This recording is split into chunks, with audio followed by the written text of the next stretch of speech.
¿Alguna vez hemos escuchado a alguien, o seamos honestas, a nosotras mismas, justificar algo diciendo, no pude evitarlo? Es mi química cerebral. Uf, sí. O el clásico es que está en mi ADN. Ese mismo. Parece que cada vez más buscamos una explicación científica, casi como una receta para cosas tan humanas y, bueno, tan complicadas como el amor, la infidelidad, la agresión. Totalmente. La exploración de hoy se sumerge justo en esa tensión, en ese choque de trenes, digamos, entre las explicaciones biológicas del comportamiento y la idea de que somos responsables de nuestros actos. La fuente que nos guía es un extracto del texto Se pegó el texto de Hernando Bernal. Y nuestra misión es, investigar una especie de crimen intelectual, la desaparición del sujeto responsable. Me gusta esa analogía del crimen. Nuestro principal sospechoso es el determinismo biológico, y el detective que sigue la pista es, curiosamente, el psicoanálisis. Es una excelente forma de plantearlo. Y hay que aclarar algo desde el principio. Me parece importante. Adelante. Esta investigación no busca negar la ciencia, para nada. Ni la biología. Al contrario, las toma muy en serio. La pregunta central es otra. ¿Son sus explicaciones, por más precisas que sean, la historia completa? O si se está perdiendo algo fundamental en el camino. Exactamente eso. Exacto. Y aquí es donde la cosa se pone de verdad interesante, porque uno tiende a pensar en el psicoanálisis como algo, no sé, filosófico, casi etéreo. Sí, como algo muy abstracto. Pero el texto nos recuerda algo que choca con esa idea. Sigmund Freud no lo veía así para nada. Su gran ambición era que el psicoanálisis fuera una ciencia dura, al mismo nivel que la física o la biología. Así es. Y su argumento, según la fuente, era bastante sólido desde una perspectiva, digamos, científica. Él decía que el psicoanálisis, como cualquier ciencia de la naturaleza, se basa en un saber que siempre está incompleto. O sea que se puede modificar. Claro, y que por lo tanto se puede modificar. O sea que, para Freud, el hecho de decir, aún no lo sabemos todo, era justamente la prueba de que era una ciencia. Precisamente. Si ya tuviera todas las respuestas, sería más bien, pues, un dogma o una religión. Exacto. Esa incompletitud no es una debilidad, sino que es el motor del conocimiento. Permite hacer nuevas preguntas, corregir errores, evolucionar. Ok. Pero aquí viene la gran paradoja que menciona el texto. El concepto central que Freud estudiaba es, a la vez, lo que genera la mayor fricción con ese discurso científico tradicional. A ver. Es la pieza que no encaja en el rompecabezas. Ese concepto es la pulsión. De acuerdo. Detengámonos ahí, porque pulsión es una de esas palabras que suenan muy, muy técnicas. Cuando la escucho, pienso en instinto, en algo puramente animal o biológico. ¿Es eso lo que significa? Esa es la confusión más común y la distinción clave que hace el texto. La pulsión no es un concepto biológico, pero, ojo, tampoco es antibiológico. La palabra exacta que usa el autor es abiológico. A ver, abiológico. Suena un poco a querer esquivar la pregunta, ¿no? ¿Qué significa eso en la práctica? ¿Cómo algo puede no ser biológico sin ser antibiológico? Usemos una analogía, a ver si ayuda. Pensemos que la biología nos da el coche. El motor, los caballos de fuerza, el tipo de combustible, si tiende a derrapar en las curvas. Todo eso es real, es nuestro organismo, nuestros genes, nuestra química. Ok, hasta ahí te sigo. El psicoanálisis no niega el coche, pero la pulsión sería el conductor. Ah. El coche puede tener un motor V8 que tiende a la alta velocidad, pero el conductor es quien decide si pisa el acelerador a fondo, si frena, si toma un desvío o si lo deja estacionado en el garaje. Entiendo. La pulsión es esa instancia que dice, un momento, yo decido qué hago con este motor. Ah, eso lo aclara todo. Entonces, la biología es el hardware, el material en bruto, pero la pulsión es la decisión sobre qué se hace con ese hardware. No es un programa preinstalado que corre solo. Exacto. Y por eso es abiológico. No niega el coche, pero se enfoca en el conductor, una figura que la ciencia puramente materialista, a veces, pues olvida que está al volante. El texto da un ejemplo perfecto para aterrizar esto: la posición sexual. A ver, contrastemos las dos miradas. Dale. La ciencia, como la describe el autor, diría que la identidad sexual de alguien depende de factores medibles: hormonas, genes, tamaño del cerebro, los órganos que tiene. Es un dato biológico. Claro, es parte del diseño del coche. Correcto. Sería una consecuencia directa de la anatomía y la fisiología. Si tienes estas características, entonces eres esto, punto. Pero desde el psicoanálisis la cosa es muy distinta. El texto dice que cada persona tiene que resolver para sí misma la pregunta existencial: ¿soy hombre o soy mujer? Una pregunta existencial. Y esa respuesta va mucho más allá de la biología que le tocó.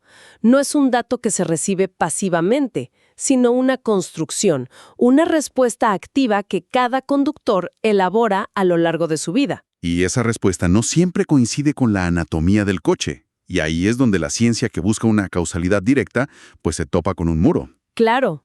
La elección, la construcción de una identidad.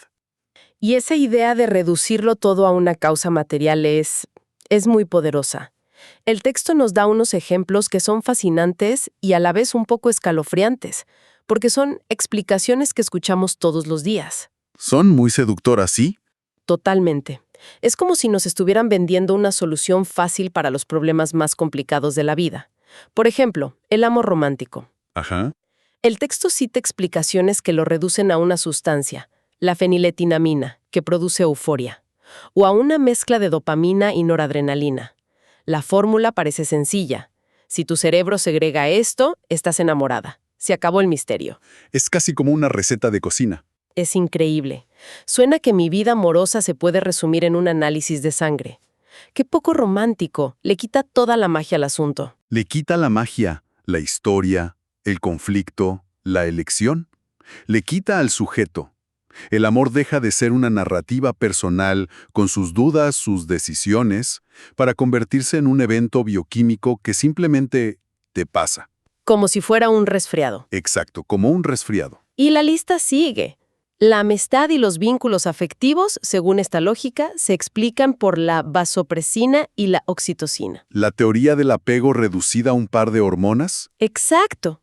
Y la atracción sexual, por su parte, sería una simple respuesta a las feromonas que olemos sin darnos cuenta. Y el ejemplo más oscuro y problemático es el de la violencia. El texto menciona cómo se intenta explicar la violencia intrafamiliar atribuyéndola a niveles altos de testosterona. Y ya, no hay más que hablar. Caso cerrado. El caso está cerrado. O ese conductor del que hablan es solo una ilusión. Es un proceso cerebral complejísimo que aún no entendemos del todo, pero que al final del día sigue siendo material, sigue siendo biología. Sin duda lo diría, y es un argumento muy potente. El tema no es negar que todo acto mental tenga un correlato cerebral. Por supuesto que lo tiene. Ok. El punto del psicoanálisis es de causalidad. ¿Es la química cerebral la causa última de la acción? ¿O es la consecuencia de una decisión que se toma en otro nivel? Ah, buena distinción. Cuando el conductor decide pisar el acelerador, el motor ruge y consume más gasolina. Pero el rugido del motor no es la causa de la decisión, es su efecto. Ya veo. El psicoanálisis insiste en que no podemos entender el viaje mirando solo el motor. Entiendo la distinción. Y claro, cuando pones todos estos ejemplos juntos, el amor es una sustancia, la amistad una hormona, la violencia es testosterona, te das cuenta de que esto no es solo un debate académico. Para nada. Esto tiene una consecuencia directa y muy peligrosa en el mundo real. Exacto. Aquí es donde el argumento del autor llega a su punto más crítico. La consecuencia final y la más grave de esta forma de pensar es lo que él llama la desresponsabilización del sujeto. Cuando todo es química o genética, la responsabilidad individual se diluye, se evapora. Ya no hay un yo que actúa, sino un organismo que reacciona. El texto usa un término que suena complicado: forclusión del sujeto. ¿Podemos traducirlo? Claro. Imagina que estás en un juicio, acusada de algo, pero el juez se niega a escucharte. No le interesa tu testimonio, tus intenciones, tu historia. Nada. Nada. Solo le interesan los análisis de sangre, los escáneres cerebrales, los informes de laboratorio. Tu voz, tu yo, simplemente no cuenta. Ha sido excluida del caso.